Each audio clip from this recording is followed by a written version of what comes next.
కూడా ఇస్తున్నారు. Water supply అనేది లైన్ టు ఈచ్ ఫ్లాట్ కూడా ఇస్తున్నారు. కాంపౌండ్ వాల్ చుట్టూ కాంపౌండ్ వాల్ కూడా ఇస్తున్నారు. చూడండి, జస్ట్ మనకి ఈ ప్రాజెక్ట్ వచ్చేసి 10 minutes drive from triple and 20 minutes drive from ORR exit number 12 వరకు వచ్చేస్తుంది. బెంగళూరు జంక్షన్ అండి. చాలా బాగుంటుంది. ఇక్కడ ఇన్వెస్ట్మెంట్ చేసే వాళ్ళైతే వ్యూవర్స్ ఎవరైతే వీడియో చూస్తున్నారో కంప్లీట్ గా డీటెయిల్స్ మీకు ఇక్కడ ప్రాజెక్ట్ కు సంబంధించిన మేనేజర్ హెడ్ మార్కెటింగ్ మేనేజర్ నేను కాంటాక్ట్ నెంబర్ ఇస్తున్నాము. తను అప్రోచ్ అవ్వండి. కంప్లీట్ డీటెయిల్స్ మీకు ఇంకా ఏమైనా డౌట్స్ ఉంటే కంప్లీట్ డీటెయిల్స్ తను చెప్తారు. ఈ ప్రాజెక్ట్ కి సంబంధించిన మన మార్కెటింగ్ హెడ్ గిరి గారు ఇక్కడ ఉన్నారు. సో మీకు ఎలాంటి డౌట్స్ ఉన్నా వాళ్ళ కాంటాక్ట్ నెంబర్ ఇస్తున్నాను. తను కూడా ఇక్కడే ఉన్నారు. సో వాళ్ళ మాటల్లో తెలుసుకో. హలో అండి, నేను మార్కెటింగ్ హెడ్ ఎన్ఆర్ఐ ప్రాజెక్ట్స్ లో. నా పేరు గిరి అండి. ఇక్కడ పూర్తి వివరాల గురించి కానీ, సైట్ విజిట్ గురించి కానీ, మార్కెటింగ్ సేల్స్ గురించి పూర్తి వివరాలకు నేను సహకరిస్తాను. ఓకే సార్, మన క్లయింట్స్ అందరు చాలా మంది అడుగుతున్నారు ఫోర్త్ సిటీలో ఇన్వెస్ట్మెంట్ చేస్తే ఫ్యూచర్ ఎలా ఉంటుంది, సో ఎక్కడ ఇన్వెస్ట్ చేయాలి.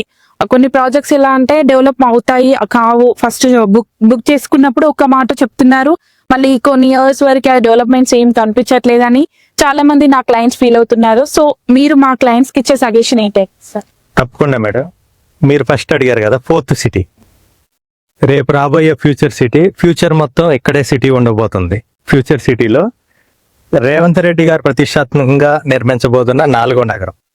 ఇప్పటి వరకు మనం సైబరాబాద్, హైదరాబాద్, సికింద్రాబాదే చూసాం. వాటికి ధీటుగా ప్రణాళికాబద్ధంగా నిర్మించే నగరం కాబట్టి ఈ ఫోర్త్ సిటీలో ఎవరు ఇన్వెస్ట్ చేసినా కూడా అద్భుతమైన రిటర్న్స్ అయితే సంపాదించుకోవచ్చు. ఎందుకంటే సైబరాబాద్ నిర్మించేటప్పుడు 1998లో ఇక్కడ కంప్యూటర్లు వాడటమే చాలా మందికి రాదు కదా, ఇక్కడ ఏంటి ఐటీ ఏంటి అనుకున్నారు. ఇప్పుడు ప్రపంచాన్నే శాసించేది మొత్తం సైబరాబాద్ లోనే ఉంది. అలాగనే 2004లో వచ్చిన ఔటర్ రింగ్ రోడ్ కూడా, ఔటర్ రింగ్ రోడ్ వచ్చేటప్పుడు కూడా మనకి లోపల రోడ్స్ వేయాలి కానీ అన్ని గతుకులు ఉన్నాయి. అసలు మనం మనుషులే సంచారం లేని దగ్గర రోడ్డు వేయటం ఏంటి, ఇక్కడ ఏం అవసరం, ఎవరు వెళ్తారో అనుకున్నారు. ఇప్పుడు అక్కడ కూడా ట్రాఫిక్ జామ్ అయ్యే పరిస్థితి ఉంది. కానీ ఔటర్ రింగ్ రోడ్డు వస్తుందని ఊహించి ముందే ఇన్వెస్ట్ చేసిన వాళ్ళు మాత్రం చాలా లాభపడ్డారు.